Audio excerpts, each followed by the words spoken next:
All right, let's get started. So yeah, thanks for coming. Thanks for coming to this talk. Thanks for tuning in. I know it's like 10 a.m. ish on a Thursday morning, and there's plenty of other things to be getting on with. I'm sitting in the office at the information lab for Wi-Fi reasons, and I'm looking outside the window, and it looks gorgeous out there. I'm glad that you've chosen to tune into this rather than spending some time in the sun. All right. So yeah, my name is Gwilym. I work for the Information Lab in London, where I turn numbers into pictures to help people understand things. And understanding things is the whole topic of this session today. It's about understanding the stats behind things. It's about understanding the maths behind things, and best of all, understanding how to make all of that a lot less intimidating. And yeah, so if I turn numbers into pictures to help people understand things, that means that I make a lot of graphs. But sometimes it goes a bit wrong, and I get a reaction a bit like this. So this is from a comic called Pictures for Sad Children, which I used to read 10 years ago.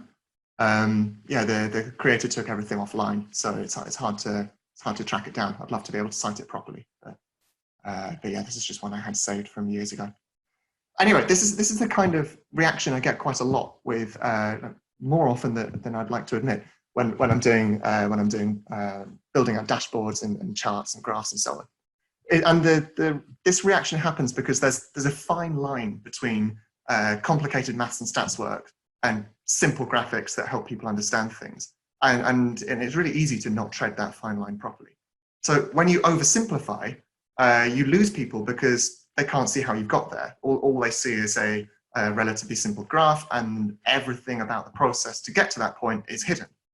But on the other hand, if you overcomplicate things, well, you also lose people then because you've gone into way too much detail, and people just want the main findings. People want to understand how they got there, but the whole process is just overwhelming, and there's too much information that they just don't care about. So I kind of think of a graph as being a bit like a sausage, in that no one really wants to see exactly how a sausage is made, not exactly. But at the same time, you also don't want to like a big cylinder of mystery meat either, of completely unknown provenance. You don't want to trust that kind of sausage either. And like this session is about finding that balance between how much maths and stats to talk about in terms of what's gone into your graphs. So working in data visualization, I often see reactions like, oh, it would be lovely to have some good data visualization going on, but we really need to sort out our numeracy or our data literacy first. This is a reaction I get from clients quite a lot. And now the perception is that data literacy is necessary before you can do effective visualization. And maybe good numeracy is needed before you can get to the data literacy point. So you should probably focus on the numeracy first. I'm sympathetic to this, and I see the logic behind it, but to me, it also just sounds a bit like, yeah, we just don't trust our people. Like, even if they're not actually doing the data visualization, even if people are just consuming the data visualization to try and make decisions, we're just not going to try and do something complicated or something a bit different or something kind of out of our comfort zone because of that. And to get on my soapbox for a moment, I just don't think that anybody is actually fundamentally bad at maths. Like, maths isn't inherently hard in and of itself, but it's just that the way that maths is presented often makes it appear hard. Like, the concepts behind maths and stats are generally pretty clear once you put it into words or once you put it into pictures. So why would you require numeracy training for people to be able to consume pictures when you can use pictures to help people improve their numeracy? So this is why I kind of see it the other way around. I think that you can use data visualization as a starting point for data literacy and numeracy development. And this is obviously assuming that people in your organization care about their work, because in my experience, the vast majority of people do, which is great. So what better than using data visualization in your organization to help bootstrap data literacy and numeracy? Like, there's going to be a lot of variation in numeracy levels as well. So you can then use data literacy to target numeracy and run like more targeted sessions. And it's like the data visualization will lead to the data literacy and numeracy if you play it right. So we've seen this exact course play out during the COVID-19 crisis. So before February this year, it was always a nightmare to explain things like rolling averages or log scales or controlling for population. You'd always get reactions like, well, how is this line not the actual value for a rolling average. What do you mean? When it says a 7-day rolling average and the line is at 1,000, what do you mean that value isn't 1,000? I don't get it. It should be the value. Or why is the axis going up weirdly spaced? That just distorts everything. I don't understand. I don't get what's going on here. Or you're talking about, are we talking about rates, or are we just talking about sheer numbers? This is something that a lot of analysts and data scientists found difficult to explain to a lot of people before this crisis. But John Byrne-Murdoch's charts for the FT, among others, they've bootstrapped data literacy and numeracy from data visualization, because this is a subject that everyone really cares about and is desperate to know information about. So it didn't happen the other way around. People didn't see these graphs and think, well, that's far too complicated. I need to go away, attend some kind of numeracy course, attend some kind of data literacy course, and then come back to it once I've reached the right baseline. People see these charts, and because it matters to them, this helps bootstrap their own data literacy and numeracy. And people now get what log scales and rolling averages are, which is great. I mean, I wish it could have happened in a much less scary situation. But thousands of analysts and data scientists' jobs and data visualization professionals' jobs have now become so much easier. All right, the broader point, though, is that you can do this in your own organization, and preferably with more positive data. And this is 2 points I'm going to keep coming back to. One is that people will become more data literate through exposure to data visualization that they care about. And 2, you can help people become more data literate or numerate proactively with some extra explainers and sessions around your data visualizations. So let's take a simple example of how you can use data visualization in your organization to develop data literacy and numeracy. So here is my highly sophisticated dashboard of pet ownership. My donut chart here shows quite clearly that a quarter of British households have a dog. But wait, somebody else in my organization has used the same dashboard, and they've sent a screenshot around via email to everybody else in the group that says that 62.5% of Brits have a dog. So wait, which is it? How are the numbers not just the numbers? What's the right numbers here? It's really confusing. I don't know how many people actually have a dog. I don't know why these figures don't match. And this sort of inconsistency can be really frustrating for a lot of people. And why are the numbers not just the numbers? And that's the problem with percentages, right? Like, they change completely depending on your level of analysis. And that can be really frustrating if it's not clear what the level of analysis is. It's not a simple number, it's a number that is the numbers out of another number that is the numbers, but depending which numbers you choose, the percentages are completely subject to change. And the trick is that this PETS dashboard, it lets you filter to your population of interest. This is something I see all the time at clients. People have got a dashboard with a filter on it, and they take a screenshot of it without the contextual information from the filter. So you've got lots of just JPEGs or PNGs flying about email, Slack, or whatever, with conflicting information because people don't know the context. So yeah, it lets you filter to the population of interest. So do you want to know how many people in the UK overall have a dog, which is about 25%? Or do you just want to focus on the 40% of people who have a pet of any sort, and then you can say that of people who own pets, 62.5% of those people own a dog. So the underlying numbers haven't changed. We're still talking about the same population in the UK. We're talking about the same number of people who have pets. We're talking about the same number of people who have dogs. But it's the interpretation of these numbers that's changed. It's the interpretation of the percentage that's changed. And it can be difficult at first for people to follow which context you're looking at. But when people are uncomfortable with percentages, this can be a really useful springboard to bring in some data literacy and numeracy concepts. And yeah, there's the 2 things that I'm going to come back to here. The first is that a lot of people will become more data literate through exposure to data visualization. So do you see how this breakdown of totals in this bar chart, this makes it much more clear how the number of dog owners is still the same number in red, but that the percentage changes depending on whether it's out of the whole UK in grey or just British pet owners in blue. So it's much clearer to see what's going on than in the donut charts. And this kind of data visualization tweak can make the maths concepts so much more intuitive. And again, people aren't inherently bad at maths. not when you can get people to see things visually or conceptually. But also, you don't just have to leave it to data literacy through exposure. You can be proactive too. You can ask people how they're finding the dashboards. You can give them some resources for interpreting them. You can run some hands-on sessions with different groups.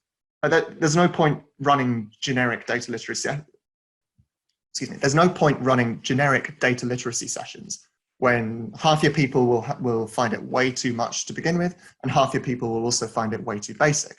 But you can use Data Viz to get a sense of where everybody is, and then run training in a more targeted way to the different groups that you're working with. So I'm going to talk about some examples from industry where things are much more complicated than some dog ownership stats. So this is based on real work I've done in the manufacturing sector, but all the data for this session has been totally made up. Let's start with k-nearest neighbors. Some of you may already use k-nearest neighbors analysis in your own work, but if you're unfamiliar with it, no worries. I'll just explain it quickly. It's a type of unsupervised learning technique that uses a search algorithm to look for nearest neighbors in terms of Euclidean distance across multiple dimensional space to classify things, but obviously we're using feature scaled measures rather than the actual values you're used to, because we don't want to accidentally distort the classification, obviously. Now, if you're anything like me or anything like the vast majority of my colleagues or the vast majority of people I've ever met, what you just heard was probably something a bit like this. And this is a serious bugbear of mine. Stats and maths explanations go from basic to like almost patronizingly basic to incredibly complicated, like instantly, without passing through basic plus, intermediate, advanced, and so on along the way. So forget everything you just heard. You don't know anything about k-nearest neighbors, but you do know this. You are in a factory and you are responsible for making machines. It takes quite a while to build the machines, and once you've built them, you've got to test them. Now, testing the machines is also a long and expensive process because you want to really make sure that they're not going to break, they can handle being run at full performance before you sell them to the customers. And so you want to catch problematic machines and fix them before they go to test, because otherwise you'll waste a lot of time and you'll waste a lot of money. One way of doing this is to compare machines that are currently in production to other machines that you've built before. And you can do that with a graph a bit like this. Here's machine numbers 10x and 11x. They're in the factory and they haven't been tested yet. We're in the middle of building them. We're basically just finished. 10x is quite similar to machines 1, 8, 9, and 7. Now, all of those machines passed the test and they were sold to our customers just fine. 11x is a bit more like 2x, 7x, 5x, and 6x. Now, 3 out of those 4 engines failed the test and they had to be rebuilt before we could sell them. Now, I'm looking at that and I'm worried about 11x. It looks like it might fail test. So I want to maybe take it offline. I want to take it out of the production line, adjust a few things, investigate what makes it similar to 2x, 5x, and 6x, and maybe fix those problems before the test process tells me that there's going to be a failure. Now, this is something that you can read and understand without having to know everything about how k-nearest neighbors analysis works. All you need to know is that the distance on the x-axis is a measure of how similar the machines in production are to machines that we've made before. And the closer the machine, the more similar it is. And for many of your users, this is enough. You've done the statistical analysis in the background, and you've presented what's important, which is the fact that 11x looks like some of the machines that have failed in the past. That means we probably want to have another look at how 11x is configured before we send it to test. That's all we need to convey in the first place. That's all we need to show to help people in the factory make decisions. We didn't actually need to go into how k-nearest neighbors works or how we took hundreds of variables from our manufacturing data and scaled them and put them through an algorithm. And this is where it gets frustrating as a data visualization professional that you'll get clients saying, oh, we're using k-nearest neighbors, but I think people don't understand that, so we'll have to do data literacy first. You don't have to understand stats concepts. You don't have to understand k-nearest neighbors analysis to understand what's being shown in this chart. But this is a jumping off point for extra data literacy and numeracy training. So if people do want to know more, then that's great. So something I've done before quite often is include a how does this work kind of link to some more resources that people can read for information about the analysis. And I use data visualization in these explanations too, because stats concept just makes so much more sense when you put them on a graph. And I also try to use a more interesting, more general data set to make things more intuitive. So obviously people care about their work, but I find it helps to move the topic away from work so that people can see the stats process independently. It also makes it easier for people to ask questions and to explore how it works, like without worrying that it looks like they suck at their job if they're asking me how something works or asking for clarification. So let's take cats and dogs, for example. I reckon you can tell if something's a cat or a dog easily just by knowing how big it is and just by knowing how friendly it is. But after many years of research and many complicated statistical procedures, I have clustered cats and dogs into 10 distinct types each. And I've used some advanced graphics software here to plot them on a two-dimensional graph. Red dots are dogs and blue dogs are cats. In general, dogs are bigger and they're more friendly than cats, although there's always exceptions. But for the most part, you can probably decide if something's a dog or a cat pretty accurately, just with these two variables. But a third variable like aversion to water would make it even easier, but that would just be a lot harder to draw. So I've got this theory about cats and dogs, and next thing I know, my friend calls me. There's some kind of animal in his kitchen, and he doesn't know if it's a cat or a dog because he's useless at telling animals apart. So I ask him how big the animal is and how friendly it is. Ideally as a Z-score compared to a normally distributed set of other animals, but I'll accept a relative rating if he doesn't have time to go out and do all the sampling. So he tells me it's pretty small and it's not very friendly. Now, I've drawn this mystery animal on my graph of cats and dogs by size and friendliness. It's the white dot in the bottom left. Now, I don't know what this animal is, but I can make a guess based on what the closest other animals are. If I look at the distance between the mystery animal and the 4 nearest neighbors on the graph, I can see 3 cats close by and 1 dog close by. As most of this animal's nearest neighbors are cats, then I can tell my mate that it's probably a cat, maybe a small dog. As I tell him that, he tells me that there's another animal in his kitchen, and this time it's really big and it's really friendly. So I plot it on the cats or dogs KNN graph again, and I can see that all of its closest neighbors are dogs. It doesn't matter if I set K to 2, or 3, or 4, or 8. It doesn't matter how many nearest neighbors I'm looking at. I have to go quite a long way to find a neighbor for this guy that's not a dog. So it's almost definitely a dog. And my friend says he's getting the hang of it now, and then a third animal walks in and he's stumped. This animal is sort of on the smaller side of medium size, and it's pretty friendly. So the KNN on this animal is quite unclear. Like if we look at its 5 nearest neighbors, there's 2 dogs and 3 cats, and so maybe it's a big friendly cat, I reckon. It could also be a small-ish dog. It's hard to tell. So at this point, my 2-variable taxonomy of dogs and cats is starting to look a little inadequate, so I might have to reconsider the whole thing and add a 3rd variable after all. But while I'm doing that, I'm hearing a scream from the other end of the phone. A 4th animal has walked into my friend's kitchen, and something's gone terribly wrong. And it's exactly as I feared. He's tried to use the cats and dogs KNN analysis on a data point that's totally out of scope. He's seen an animal that's really big and really unfriendly, and the KNN analysis has told him that it could be a dog or a cat, but it's probably a dog. The problem is it's actually a bear. And the KNN analysis can't detect that it's a bear because we don't have any bears in the input data. Rookie error. So as I hear my friend getting mauled in the background, I start updating my KNN model input data to include some more animals so that this analysis can be deployed at scale at a wider variety of clients. And now we're back at the manufacturing dashboard, and the users across the organizations now have a sense of what kind of analysis and what kind of steps and processes have gone into this simple, understandable graphic without being too overwhelmed. So they can always see and ask more about the stats and the process for the manufacturing data. They can investigate that. I would offer to, that's the point where I'd be proactive and offer to run extra sessions for the people who are interested.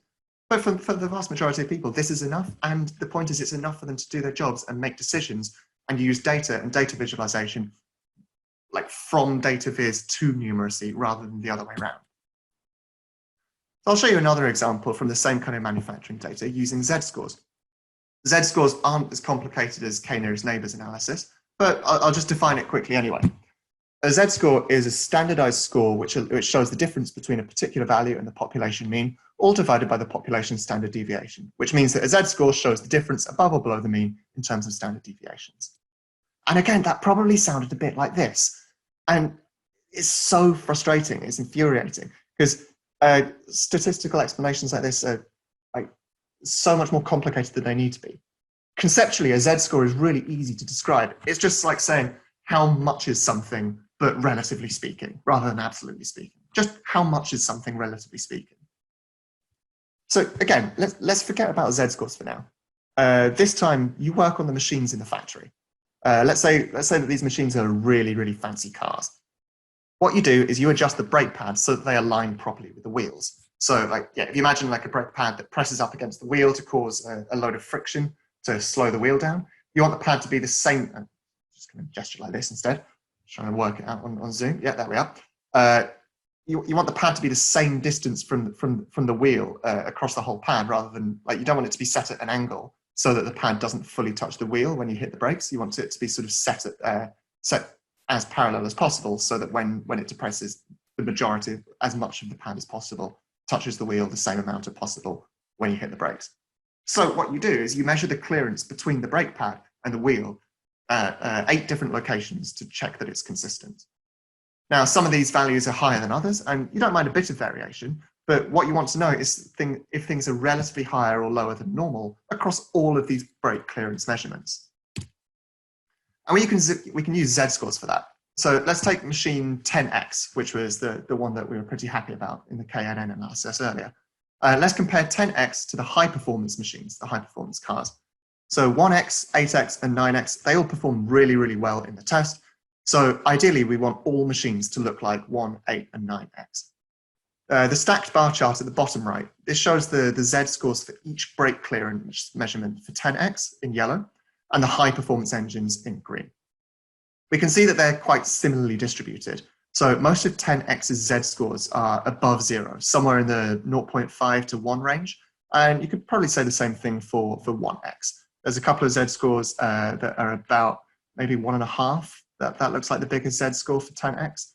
Similarly, the biggest Z-score for 1X looks like it's about, that looks like it's about 1.6.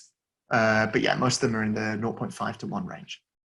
This is like a nice trick. So we're not just comparing 10X to the high performance machines. We're showing that when it comes to brake clearances, we're comparing it to the whole reference set. So 10X and the high performance machines differ from average in about the same way. So we're comparing the difference from average for 10X and the difference from average for 1X and showing that they differ from average in a similar way. And that's what's shown in the gray bar chart at the top. So the average Z-score difference between 10X and the high performance engines is only 0.3. So what that is if you take the average Z-score for all the bars in yellow in the bottom and try and picture where that is on the chart, which is probably somewhere around, I'm going to gesture with my mouse here, the average is probably somewhere around here, I would say. And then you're taking the average is for all the green ones, so the average is probably around 0, maybe 0.2, 0.3. Then we're looking at the difference in those averages, which is about 0.3. So let's compare that with 11X, where the average Z-score difference between 11X and the high-performance engines is minus 0.8.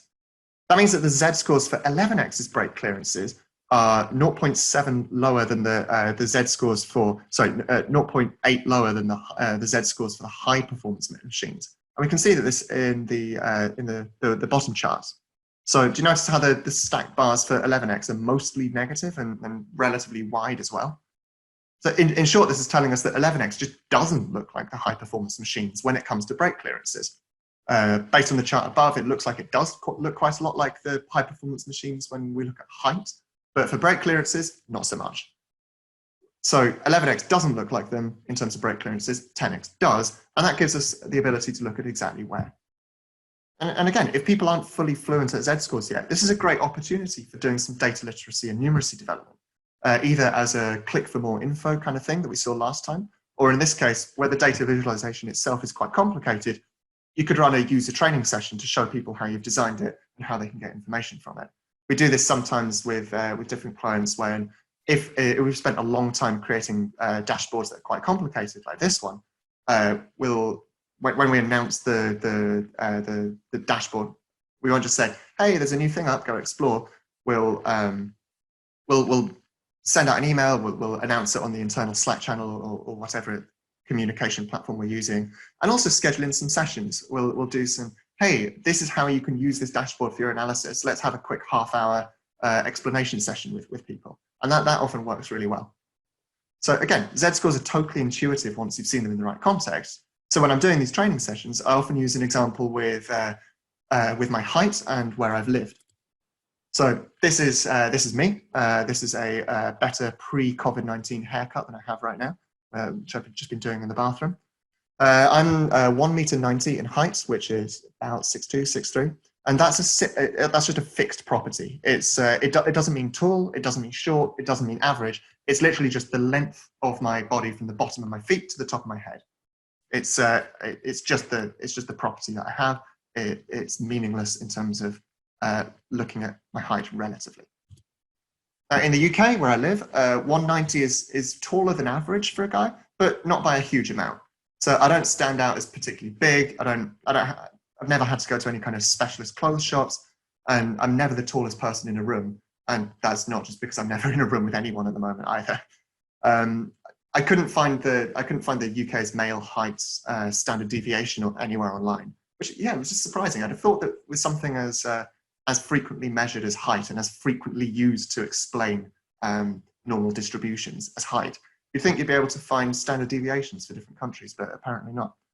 That was a couple of hours Googling to no avail for me. So if you do have some like reputable actual standard deviations of height for men and women in the UK, please let me know. I'd love to see a good data set. Anyway, at a guess, I reckon I've got a Z-score for height of about 2, which means relatively tall, but not really massively tall. However, when I lived in Japan, that was a completely different story. I'm exactly the same height, but the perception of how tall you are depends on your peer group. The average male height in Japan is 6 centimeters shorter than the average male height in the UK. And I could feel that higher Z-score. I normally was the tallest person in a room in Japan, and it was hard to find clothes that fit. So even like I'd go to Japan's like H&M or Uniqlo or whatever, and the largest t-shirt sizes I could find there were still pretty tight on me. So I reckon I probably had a height Z-score of about 3.5, maybe 4 in Japan.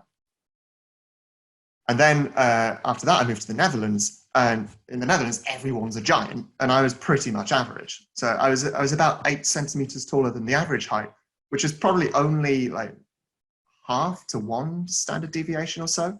So a Z-score of 1 basically just means that I'm a bit taller than average, but pretty much just in the middle.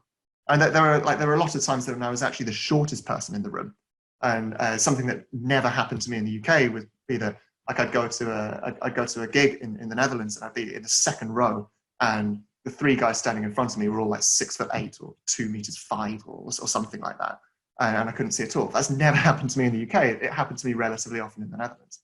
So Z-scores are a really good way of consistently measuring how different something is from normal, and not relying on its fixed property and making inferences from a fixed property. And the best thing is you're not limited to 1 unit either. So for example, I can compare my height in centimeters with my personality as measured in hypothetical units of like directness. So in the UK, we're not a particularly direct people, and I'd say that I'm maybe a little less direct than most Brits are as well. But in Japan, where I found Japanese society really indirect, I suddenly felt like how Americans do in the UK, where Americans are here. It's like, why is no one saying what they think? And then when I moved to the Netherlands, where everybody tells you exactly what they think of you all the time, I felt incredibly indirect, and it sort of felt like every sentence that I said in the Netherlands was beating around the bush, rather than just saying, no, I think that this idea is bad, let's move on, which is the Dutch way of dealing with things. It took a little while to adjust to, but it was actually quite refreshing. I liked it after a while. But anyway, now I can compare lots of things in lots of ways by expressing it as a relative measure rather than an absolute one.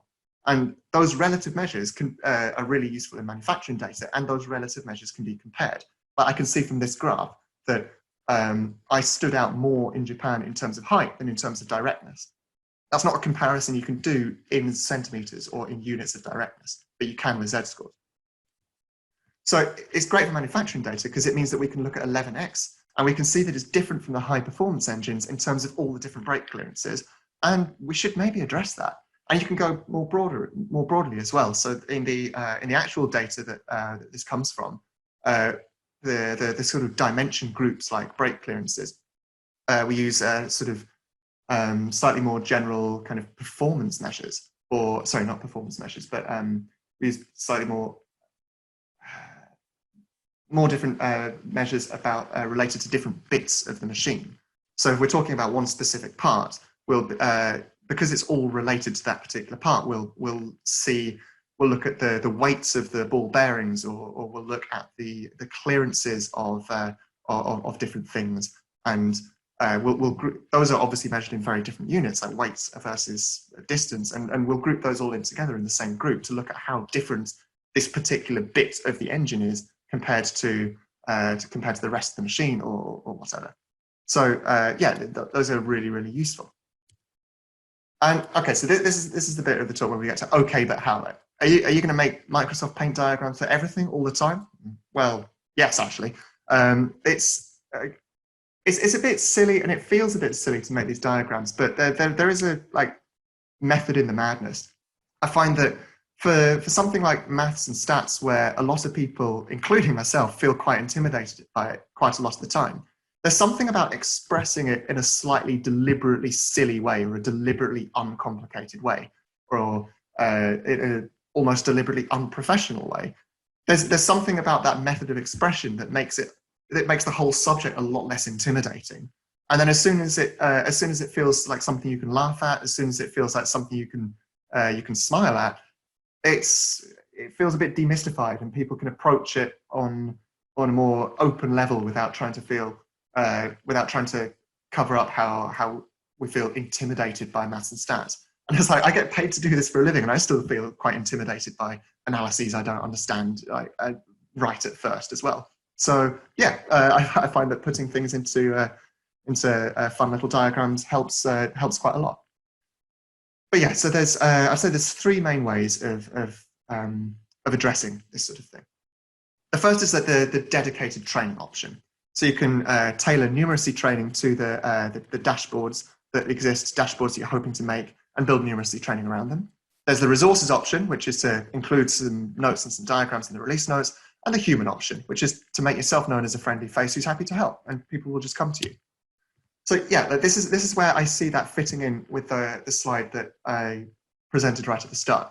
Instead of going from numeracy to data literacy to data viz, go the other way around, where you can start out with data visualization. Because people care about data visualization, you can then use that to bootstrap data literacy and numeracy. So the first thing is the exposure. It's roll out your well-designed data visualizations and watch people interact with it and see what happens. That's like the exposure phase. And then the three okay but how parts, that's the active input phase for data literacy and numeracy.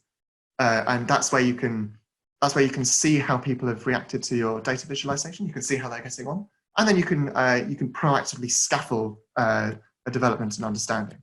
So yeah, I'd say that's through dedicated training. Like I said earlier, it's not. I rarely find that a one-size-fits-all approach for data literacy, data numeracy, data viz training. I rarely find that works, because everyone's coming from a different level. Everyone's coming from a different background. When you've got people who people come from degrees in engineering who go to bed and dream about Z scores, when they're working alongside people who let's say did humanities degrees and trained as marketers, and they're great at their job, but their job doesn't involve maths very much. Therefore, these are completely unfamiliar mathematical concepts to them. That putting those two people in the same training session, one of them's going to be bored, one of them's going to be overwhelmed. It helps to separate people out into smaller groups and tailor it towards them. That also makes it more fun as well, because people will be. I find that people are much more happy to engage with training sessions in smaller groups where everyone's on about the same level. It always kind of reminds me of playing sport at school. I sucked at all kinds of sport at school, and I hated it. And what I always really hated was when it was rugby time in PE. They'd put the kids who are on the rugby team along with kids who are just sort of unfit and skinny, like I was at the time, and it was horrible, because you'd just get I just get completely crumpled by these massive units who are like trying to train to represent like the England under 14s or under 15s or something. Like that was putting everyone at very different levels in the same situation. And like the big guys who are training didn't get anything out of it. I didn't get anything out of it. But rugby was so much more fun when the PE teachers were like, okay, we're going to take the good guys off to one side, and we'll leave everyone who's kind of crap at rugby in this other group, and we'll just do some basics with you. And it was like, oh, right, yeah, we're all on the same level here, and this is actually kind of fun now. So that's always what I think of when I'm doing data viz training sessions. Like it always takes me back to PE at school, which is kind of odd how deep that runs. Yeah, after dedicated training, there's also the resources option. So this is where you can include release notes and diagrams. So when we release a new dashboard that's particularly complicated, I'll often at a client send out an email saying, hey, the latest version of this dashboard is available. You can access it here. Here's some notes about what's new about it. Like if it's an iteration of an old version, then we'll say we've included this ability, we've included this new graph that lets you do this. We had feedback from last time that said that people wanted to be able to do this use case, and hey, we've managed to get that in now, so you can see how to do that here. Sometimes we record little videos that show people either me or the users or someone else interacting with it to say how they're using it. We also include some release notes. So maybe this is when I'll package up into like a little two-page document the whole Z-score thing with the heights and the countries and so on. So yeah, notes and diagrams in the release notes, that often works as well. It gives people something to come back to in their own time when they want to figure it out. And yeah, it's the human option. If you make yourself known as a friendly face who's happy to help, people will just come to you.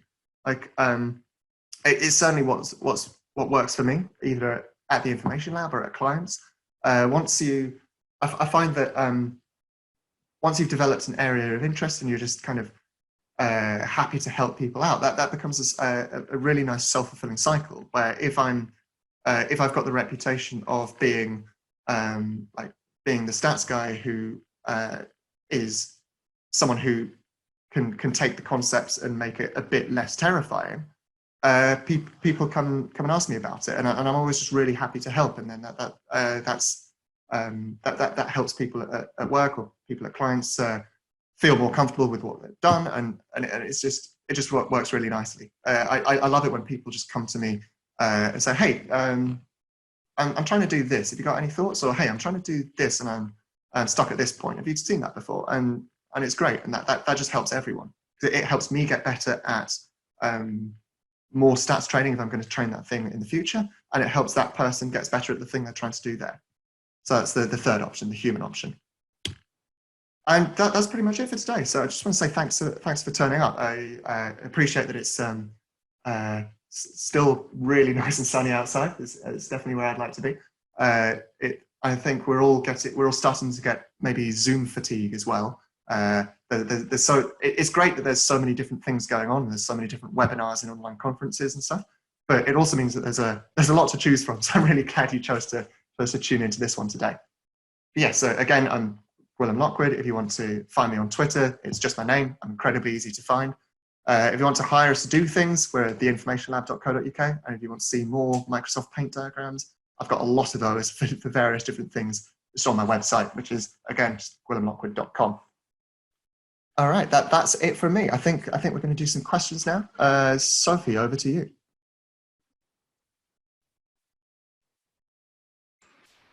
Hey, Gwilym, just making sure I've unmuted myself there. Yep. We don't have any questions in the Zoom chat yet.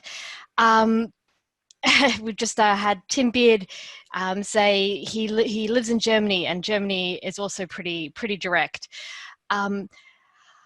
I have some questions for you. So if you have any questions, please type them into the chat for Gwilym to answer. But just as we give everyone a moment or two to warm their fingers up and type into the chat box, Gwilym, yeah. How long does it actually? I love your Microsoft Paint pictures, and yes. I think they also add an element of humor, but they're also not very precise, which is good. It makes it feel makes the concepts you're conveying feel much more approachable. How long does it take you to make them on average? Not that long. Not that long. I think yeah, it's almost deliberately like, okay, let's scribble it down. Let's just bash it out and get it done. I think that's why it looks so hurried and unprofessional. I will admit. Let me scroll back to some. Like these took no time at all. The time that this took was making sure that I understood the concepts before drawing them. The dog took a little while longer to draw. I want to say that the dog took me about 15-20 minutes because I'd never tried to draw a dog before. but yeah, the anything like this is 5 minutes tops. Yeah, this one. Okay, the self-portrait of my face. That was something I spent a little while on because it was for a project for a friend, but then I can just copy and paste it everywhere else. And then it was originally just in black and white, and then Ian at the Information Lab superimposed it on top of the Butters from South Park, so on top of Butters' body, and I was like, oh yes, you're not wrong. I've got to use that now. So this one took no time because I just copy and paste it. So on average, they don't take as long as they might look like they could. I know I'm not very good with drawing with my mouse on Microsoft Paint. Me either. Yeah, 5-10 minutes tops. Not a question per se, but had wanted somebody say, how do they subscribe to your blog? They've said they found it, but if people are interested in subscribing or hearing more from you, is the best way to subscribe to your blog or an RSS feed, or to follow you on social? I've put the link to you on Twitter. Yeah, I'd say LinkedIn up there as well. Twitter's probably the best bet, because if I post something on my blog, I'll probably end up just tweeting about it. But yeah, I'll be honest, my knowledge of web development or just web infrastructure in general is relatively minimal. So I had I just set this blog up with WordPress because it made it easier for me, and I have no idea how to do a website properly. So I guess it's possible to subscribe using RSS, but I've never used RSS feeds before. So honestly, I don't know. Perfect. Okay, and last question, just because we're coming up on time. What reactions have you got from clients? Have you showed us some of your Microsoft Paint drawings and then real life example charts? What are the reactions you've had from clients to both your comedic Microsoft Paint and the charts? Have you found it's really helped them understand the concepts, or are they still generally? Yeah, yeah. I've only had negative reactions to Microsoft Paint diagrams once or twice before in like kind of very, very serious institutions who are like above this kind of thing. The majority of the time, people are like, oh yeah, I guess this is just the exact same thing as scribbling on a whiteboard, but in a way that you can stick in an email later on. It's yeah, most people are just like, all right, yeah, cool. This is just like drawing something on a whiteboard and playing around with ideas. And I think that a lot of people love it when you can scribble stuff on a whiteboard together and explain concepts like that. So yeah, most people just take it like that and enjoy it. Perfect. So that's us on time. If you do have any other questions, please reach out to Gwilym on his email or on social. He showed the Gwilym, actually, can you go forward a few slides to your contact details again? So you can reach Gwilym if you have any questions on any of these forums, Twitter, through the Information Lab, more on his blog, or I've also put his LinkedIn link further up in the chat. This session has been recorded, so I will post the video in the next day or so and put the link in Meetup. So if you want to rewatch it, you'll be able to. And lastly, if you would like to learn more about how to make concepts about anything more approachable, or any of these similar themes that Gwilym is quite expert on, please do let us know in the comments on Meetup, or reach out to Gwilym directly, because this is simplifying and explaining concepts is something we all need to do a lot as the audience for our work gets larger, and this is something we'd like to be able to help you to do, so we could have some future events that are similar. Sophie, before we stop, yep. There's one question that's come up in the chat that I can answer quickly from Tara, saying, do you think it's important to have a maths stats background to work in data viz? A lot of job roles ask for maths to a high level. Any tips or suggestions for this? Can I answer that one quickly? For sure. Yes, I don't think it's absolutely necessary to have a maths stats background to a high level, but I think it's important to be open to learning it. So it's like there's a lot of things in data viz don't necessarily require maths understanding. Like you can create a bar chart, you can create a scatter plot, you can create all sorts of interesting dashboards without any kind of advanced qualifications in maths. But at the same time, I think that there are a lot of decisions that get made, like maths decisions or stats decisions that get made that you should have an understanding of. Like one of the simplest is just just knowing whether to use a mean or a median. Like I remember for a client, I was doing some gender pay gap reporting at one point, and there was this one particular section where I had to report whether does this organization have a gender pay gap. And the interesting thing is that if I used the mean to report it, then there was a gender pay gap in favor of men. And if I used the median, there was a gender pay gap in favor of women. So it's like I think the main thing that you need to do in situations like that is knowing that not just assuming that every kind of out of the box option is automatically right, but knowing enough about having the instinct to maybe not instantly trust everything that data viz software is telling you instantly, and having enough understanding of maths and stats to think, okay, hang on, let's explore different approaches to make sure that I don't just interpret this at face value. So I guess what I'm saying is that knowing maths and stats to a high level isn't necessarily essential, but you should be able to compensate for that. Or actually, even if you do have maths and stats to a high level, you should always have the kind of doubt in the back of your head that goes, hang on a second, let's not instantly trust this and take it as face value. Let's explore different options to try and get a more nuanced take on things before just making any kind of absolute declaration of anything.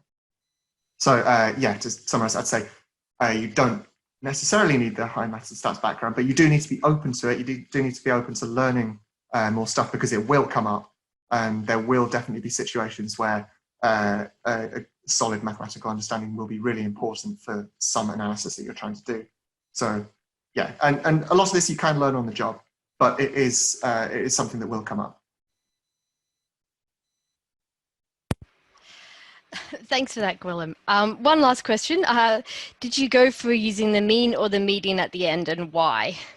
I actually went for both, because I want to say that any individual, if one way of finding an average gives you the opposite result from the other way of finding an average, then there probably isn't a real pay gap overall. Like if the result is completely switched just by changing the type of average that you use, the pay gap probably isn't there, or if it is, then it's not big enough to be properly real. So I actually reported both on a I always forget the name of chart types, ironically enough, but it's some kind of like a strip plot, a dot plot, where I showed a dot for every employee's salary, a separate row for men and women, and I had reference lines for both the median and the mean, and you could see how that they were like relatively close, and you could see like a solid line for the median, a dotted line for the mean, and you could see the interaction. And it also allowed people to, okay, what happens to it if we exclude senior management, or what happens if we exclude part-time workers, etc.